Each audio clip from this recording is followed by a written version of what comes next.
السلام عليكم ورحمة الله وبركاته. أهلا بكم في مطبخ توتي. النهاردة هنقدم مع بعض من أحلى وصفات العيد غريبة هشة وناعمة. إن شاء الله الوصفة تعجبكم. اتبعوا بس الفيديو للنهاية، واللي يعجبه وصفتي ما ينسناش في اللايك والاشتراك في القناة لأول مرة يشوفنا وتفعيل الجرس عشان أي وصفة جديدة أعملها يوصل لكم إشعار بيها. تعالوا نعمل غريبة مع بعض.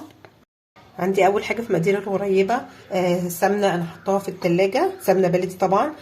عندي ربع كوبايه من نفس عيار الكوبايه دي سكر بودره منخول، وعندي كوبايتين دقيق، وعندي معلقه صغيره فانيليا. اول حاجه هعملها انا هحط السمنه بتاعتي في بوله كده علشان ابدا اضربها. طبعا انا للغريبه بستخدم السمنه من التلاجة علشان تبقى ناجحه ومظبوطه معايا. لازم السمنه تبقى طالعه من التلاجة. هحطها واضربها ضربه الاول وبعدين ابدا اضيف عليها السكر.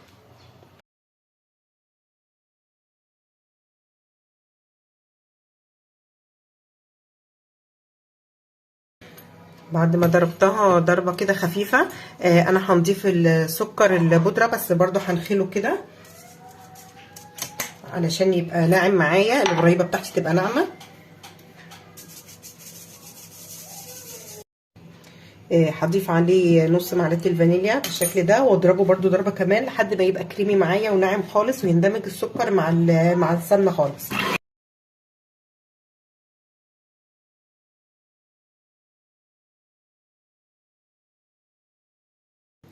هبدا خلاص انا ضربت السمنه بالسكر بالفانيليا حلوه قوي لحد ما بقى هش بالشكل ده. ضرب الغريبه من اسباب نجاحها. فهنضيف كوبايتين الدقيق اللي عندي. طبعا هنضيفهم كوبايه كوبايه، مش هنضيف على طول. هضيف كوبايه وابدا اعجن ونضيف الكوبايه الثانيه، لان ممكن تاخد معايا الكوبايتين كاملين او ينقص منهم حاجه بسيطه، او ممكن ازود حسب نوع الدقيق اللي عندي. انا هبدا اعجنها كده، المها بس بالدقيق بالشكل ده كده لحد ما تلم معايا من جناب البوله اللي انا بعجن فيها. هي طبعا العجينه بتبقى طريه ما بتبقاش ناشفه عشان تبقى هشه الغريبه معايا وناجحه. ما بزود لهاش برده دقيق كتير، هي العيار المطلوب مني للكوبايتين. انا هبدا ضفت الكوبايه الثانيه اهي، برده هنمنخلها كده كلها وهبدا اعجن واشوف اذا كنت محتاجه دقيق تاني ولا هما الكوبايتين هتبقى تمام على كده.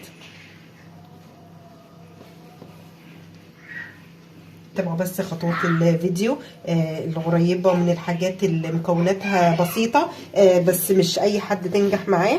ان شاء الله تبقى الغريبه بالطريقه دي كويسه معاكم.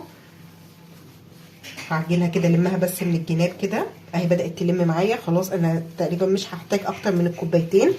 هي حتى لو لزقت في ايدي اختبر الغريبه بالايد التانية اللي هي مش ما فيهاش حاجه. لو حسيت ان هي ملزقه ممكن يعني فيها تلزيقه شويه، ممكن اضيف لها رشه دقيق كمان. هنضيف بقى معلقه. خلاص انا العجينه معايا ما خدتش اكتر من معلقتين دقيق فوق الكوبايتين.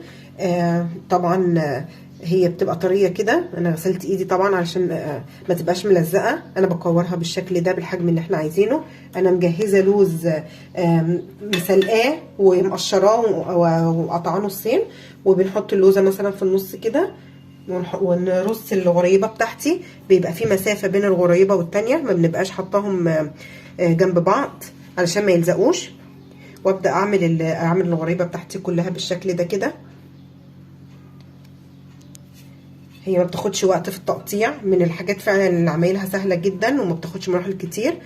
طبعا انا بعد ما املى الصواني كلها بفتح الفرن. الغريبه بتتسوى على نار هاديه، ما بتكونش عاليه طبعا، تكون نار هاديه خالص. وحواليكوا برده بعد ما تستوي هتبقى طالعه ولونها عامل ازاي. انا هخلص الكميه اللي معايا كلها واوريكم بعد ما نسويها هتبقى شكلها عامل ازاي. دي صواني الغريبه بعد ما استوت.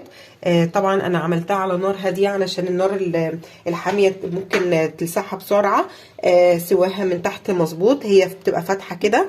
الغريبه معايا دايبه دوب، بتتكسر بسهوله جدا. هي المفروض الغريبه تبقى دايبه بالشكل ده. دي طريقه الغريبه، يا رب تعجبكم وبالف هنا.